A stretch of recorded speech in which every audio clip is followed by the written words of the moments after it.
Welcome back. वहाँ से जैसे अभी हम लोग डिस्कस कर रहे थे कि आपने जिक्र किया कि इन टर्म्स ऑफ हम लोग रिसोर्सेज की बात कर रहे थे, तो अब वो रिसोर्सेज हम कहाँ से लाएं? As member of the government also आप लोग किस तरीके से स्ट्रैटेजाइज कर रहे हैं इसके लिए? देखें, मैं इसका यूँ असेसमेंट कर सकता हूँ कि ऐसा नहीं कि पाकिस्तान के पास रिसोर्सेज नहीं है। मैं इस फ़िलासफ़ी पे बिलीव नहीं करता पर्सनली। वो इसलिए कि पाकिस्तान की जो अनफॉर्चुनेट है, हमारे यहाँ लूप होल्स बहुत सारे हैं, जिसकी वजह से आपका अपना जो रेवेन्यू है या कलेक्टिंग सिस्टम है वो आपके तमाम चीज़ें ड्रेन आउट हो जाते हैं। हमें वो तमाम लूप होल्स जो हैं वो ख़त्म करने होंगे। और एक सबसे बड़ी जो कॉमन चीज़ होनी चाहिए वो हमारे अंदर बीइंग ए पाकिस्तानी, वो है सिंसियरिटी। कि जिस तरह हम वेस्ट वर्ल्ड में देखते हैं कि लोग 9 to 5 जब जॉब पे जाते हैं तो उस वो 8 घंटे के अंदर जो है वो अपना एक पोटेंशियल वर्क जो है वो अपनी किसी भी ऑर्गेनाइजेशन के लिए, तो ज़्यादातर कलेक्टिव एफर्ट, इंडिविजुअल एफर्ट जो है वो फिर कलेक्टिव एफर्ट जब बनती है तो उसका रेप्लिकेट जो है पूरे मुल्क पर जो है वो जाता है। इसी तरह से हमारे एक कॉमन पाकिस्तानी को, चाहे वो गवर्नमेंट एम्प्लॉई हो चाहे वो प्राइवेट सेक्टर में बैठा हो, वो उस 8 घंटे के सिनेरियो में जो है वो सिंसियर अगर अपना पार्ट प्ले करे तो प्रोडक्टिव वर्क एथिक होना चाहिए, प्रोडक्टिव वर्क करे, तो यकीनन चीज़ों को जो है वो हम जो इन तमाम जितनी भी जो कमी बेशी हैं उनको जो है वो कूप अप कर सकते हैं। मैं नहीं समझता कि हमें किसी भी IMF या किसी भी लोन या डोनर एजेंसी से जो हमें जाना चाहिए। पाकिस्तान के पास अपने इतने नेचुरल रिसोर्सेज हैं कि अगर हम उसको यूटिलाइज़ करें तो उन तमाम चीज़ों के अंदर जो है हम जो है वो इस्तिफ़ादा हासिल कर सकते हैं अपने मुल्क के लिए। हमें जितने भी ये जितने भी चंक्स हैं इन सबको बंद करना होगा, उससे जाके हम इन चीज़ों को कवर कर सकते हैं। हमें कोई प्रॉब्लम नहीं हो सकती इस हवाले से। नेक्स्ट स्पीकिंग, आपने कहा कि एक फैक्टर जो है ग्रोइंग एक्सट्रीमिज़म का है वो एजुकेशन है, लेकिन अब हम ये देख रहे हैं कि जो एजुकेटेड सोसाइटी भी जो है उसमें भी एक एक्सट्रीमिज़म आता जा रहा है। तो एक तो ये कि फिर वो एक थोड़ा सा निगेट कर देता है कि क्या education itself is the factor या कोई और वजह है।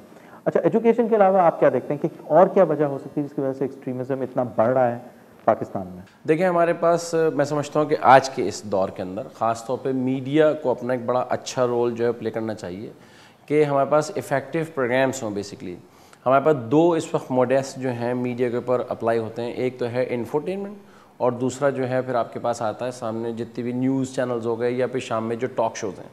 मेरी नज़र में टॉक शोज़ को प्रोडक्टिव लेवल जो है वो प्रोड्यूस नहीं कर रहे, रादर देन कि वो 35 मिनट के अंदर टोटल प्रोग्राम होता है, 15 मिनट के जो उसमें ऐड सेगमेंट होते हैं।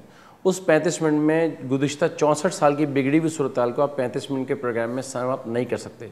हमारा थोड़ा सा स्ट्रक्चर जो है वो अब मीडिया का इस हवाले से चेंज होना चाहिए कि हम एकेडमिक प्रोग्राम ज़्यादा करें और डिबेट्स करें, चीज़ों के ऊपर ओपन करें, ताकि देखने वाली जो व्यूअरशिप है उसकी कोई कैद एज की कोई लिमिट नहीं होती।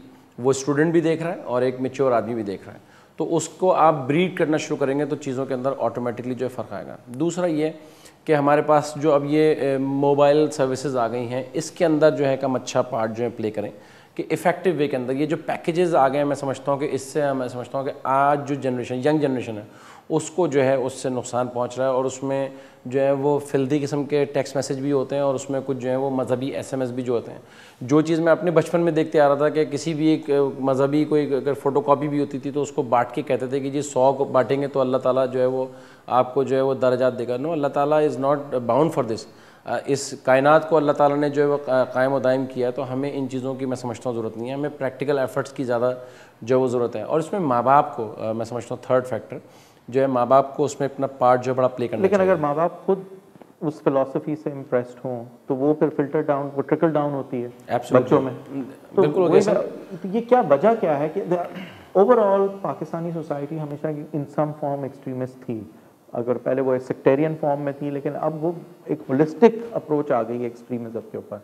तो कोई तो फैक्टर्स होंगे जिसकी वजह, एक तो ये है कि कॉन्स्टेंटली हम देख रहे हैं कि पाकिस्तान को नॉट ओनली प्रोजेक्ट के इंसिडेंट्स होते हैं, वो दुनिया में कहीं साउथ अमेरिका में कोई इंसिडेंट होता है टेररिज्म का तो वो लिंकेज कहीं ना कहीं से पाकिस्तान तक वो कनेक्ट हो जाती है। तो कुछ ना कुछ तो यहाँ ऐसा हो रहा होगा कि हम, और प्रोजेक्ट भी हम इस तरीके से हो रहे हैं कि we are the hatchery of global extremism और टेररिज्म। और अगर आप वैसे भी देखें तो even vis-a-vis the Islamic world, वहाँ पे भी पाकिस्तान को एक तरीके से यही कहा जाता है कि जी रेन इन योर एक्सट्रीमिस्ट। तो एक नो विन सिचुएशन हमारी हो गई है। एंड येट हम ये डिनाइल में शायद रहते हैं, हम यहाँ कहते हैं कि ये किसी और का मसला। ये क्या फैक्ट? देखिए, गलत है। मैं समझता हूँ कि इसमें हमें जो है, जिस तरह अल्ताफ़ भाई बार बार इस चीज़ को यादा करते हैं कि हमें अपनी मिस्टेक से जो है वो लर्न करना चाहिए। اور جب تک ہم اس بات کو ایڈمٹ نہیں کریں گے کہ ہاں ہم سے ماضی میں جو ہے وہ غلطیاں ہوئی ہیں، تو آپ آگے جو ہے وہ ریکٹیفائی نہیں کر سکتے چیزوں کو. ہمیں ریکٹیفیکیشن کی طرف جانا چاہیے. ہمیں یہ انڈرسٹینڈ کرنا چاہیے کہ ہم نے کبھی بھی پاکستان کے لیے لانگ ٹرم پالیسیز نہیں بنائیں. ہم نے کبھی یہاں پر سسٹین گورنمنٹس نہیں دیکھی. یہاں پر اس میں پاکستان کی جتنی بھی جو ایک ووٹنگ کلچر پیٹرن ہے اس کو چینج ہونا چاہیے. پاکستان کے اندر جو یہ فیوڈل مائنڈ سیٹ ہے اس کو ختم ہونا چاہیے. پاکستان کی جو اسٹیبلشمنٹ ہے اس کو جو ہے اپنا ایک افیکٹو اور وائٹل رول جو ہے وہ پاکستان کے لیے پلے کرنا چاہیے کہ جس طرح کی یہ لوگ چیزیں جو لوگ کرتے ہیں ان کو جو ہے کہیں نہ کہیں اسناب ہونا چاہیے، ان کو جو ہے وہ ختم ہونا چاہیے. اور اس میں ہر شخص جو ہے اپنا پارٹ اچھے انداز میں اگر پلے کرے گا تو یہ میں سمجھتا ہوں کوئی چیز آج کے اس دور، کیونکہ اب وہ اسٹونش تو ہے نہیں کہ نہیں ہو سکتی. جس طرح میں نے کہا کہ ماں باپ کو، جس طرح آپ نے کہا کہ بالکل کر رہے ہیں، مگر آج کے وہی ماں باپ جو ایکسٹریمسٹ ہیں، مگر لیٹ اسکریچ اٹ. مطلب ہم کوئی اسکریچ کر کے کہیں تو مطلب اس چیز کی پلیج کر سکتے ہیں نا کہ ہم چلو کل آنے والے نسل کے لیے، آنے والے وقت کے لیے ہم اچھا کام کر سکتے ہیں. میں تو اسی باٹم لائن یا اس نتیجے پہ پہنچا ہوں اس پوری سچویشن کے اندر کہ ایجوکیشن جو ہے مطلب وہ ایک افیکٹو رول پلے کرے گی. گورنمنٹ کو اس میں جو ہے مطلب ایک اپنا رول جو ہے وہ پلے کرنا چاہیے رادر دین، کیونکہ اس لیے ہمارا معاشرہ ایکسٹریمزم کی طرف جا رہا ہے. جو میں سمجھتا ہوں کہ اس کی ایک اور بنیادی وجہ ہے کہ آپ کے پاس کوئی سیکنڈ آپشن نہیں ہے. آپ کے پاس جب آپشن نہیں ہوتا تو اس کے پاس مذہب از دی بیسٹ ٹول کہ جس جگہ وہ ڈریگ ہوتا ہے. کلاسیفائی کریں گے what do you mean by second option؟ Second option یہ معاشی طور پہ یقیناً زیادہ جب آپ کی اکنامیکل کنڈیشن اچھی نہیں ہوگی. جس طرح ہم دیکھتے ہیں کہ ایک فیملی میں اگر 6-7 افراد کا کنبہ ہے اور اگر ان کے پاس کوئی نہیں ہو تو بہت سارے بچے جو ہیں، ماں باپ جو ہیں، ان کو مدرسے کی نظر کر دیتے ہیں. تو ان مدرسوں میں جا کے کچھ اچھے مدرسے، ایسا نہیں کہ سارے مدارس خراب ہیں. پاکستان کے اندر آج بہت سارے مدارس ایسے بھی ہیں کہ جو اچھی ٹریننگ بھی دے رہے ہیں اور دور جدید کے حساب سے دے رہے ہیں، مگر کچھ مدارس ایسے ہیں جو اپنے فیوٹائل انٹرسٹ کی بنیاد پر جو ہے ان بچوں کو جو ہے وہ ابیوز بھی کرتے ہیں، ان کو جو ہے اسی ایکسٹریمزم کی طرف جو ہے وہ لے آتے ہیں. ظاہر بات ہے یہی نسل کل بڑھتی ہے تو انہی سے پھر وہ نسل بھی انہیریٹ ہوتی ہے. تو ظاہر بات ہے یہ اٹس اے پروسیس بیسکلی. تو وہ پروسیس جو ہے وہ کلٹیویٹ ہوتا رہا پاکستان کے اندر، اور یہ آج کا نہیں ہے. آپ اس کی 3 دہائیاں پیچھے جائیں گے تو ان 3 دہائیوں میں جو نسل اس وقت پیدا ہوئی تھی تو آج وہ 30 سال کی ہو گئی ہے. تو ان 30 سالوں میں کہیں نہ کہیں تو افیکٹو رول اس نے پلے کرنا تھا، تو وہ آج افیکٹو رول اس شکل میں پلے ہو رہا ہے. مگر میں ابھی بھی اس بات پہ فرم میرا بلیو ہے کہ ہم جو ہے ان تمام چیزوں کو، ان تمام سچویشنز کو جو ہے وہ کرب ڈاؤن کریں، ختم کریں، پائپ لائنز کو بند کریں. جو لوگ چیزیں ڈرین کر رہے ہیں اس کے اندر ان کی پائپ لائن کے حوالے سے بتائیں گے what do you mean by pipe line سے میری مراد ہے کہ میں اس کو تھوڑا سا اس پولیٹیکل اینگل کے اوپر لے کے آتا ہوں کہ کراچی میں ڈی ویپنائزیشن کے ایشو کو بہت بار ہم نے اٹھایا اس ایشو کو، اور ہم نے کہا کہ کراچی کے اندر یا پورے پاکستان کے اندر ڈی ویپنائز سوسائٹی ہونی چاہیے، اور اس کے لیے متحدہ قومی موومنٹ نے بل بھی پیش کیا. دیکھیں کراچی کے اندر یا صوبہ سندھ کے اندر کوئی اسلحہ فیکٹری اندر موجود نہیں ہے. جن علاقوں میں بھی جہاں اسلحہ فیکٹریز ہیں ان کے بارڈر ایریاز کو آپ سیل کر دیں، ان کو آپ بند کر دیں. کسی بھی معاشرے میں جو ہے وہ آپ کا ویپن جو تو کسی بھی فیکٹری کے پاس جو ہے یہ اختیار ہونا ہی نہیں چاہیے کہ ان کا اسلحہ پرائیویٹلی جو ہے وہ معاشرے کے اندر جو ہے فلرش ہو رہا ہے. یہ تو جو حکومتیں ہوتی ہیں یا اسٹیبلشمنٹ ہوتی ہے یہ ان کی ذمہ داری ہے کہ اس صورتحال کو جو ہے وہ کنٹرول کریں. تو کیوں نہیں کنٹرول ہو رہا؟ جو وی نو کہ we have a vested interest, ہمارے پاس ویسٹڈ انٹرسٹ والے لوگ جو ہیں بہت سارے موجود ہیں جو اس صورتحال کو اچھا نہیں کرنا چاہتے، اس صورتحال کو خراب کرنا چاہتے ہیں. پھر لینڈ ریفارمز ہم لے کے آئیں. لینڈ ریفارمز نہیں ہمارے پاس اس ملک کے اندر، جس طرح جس مرضی سے آتا ہے جو ہے وہ چیزوں پہ قبضہ کر لیتا ہے.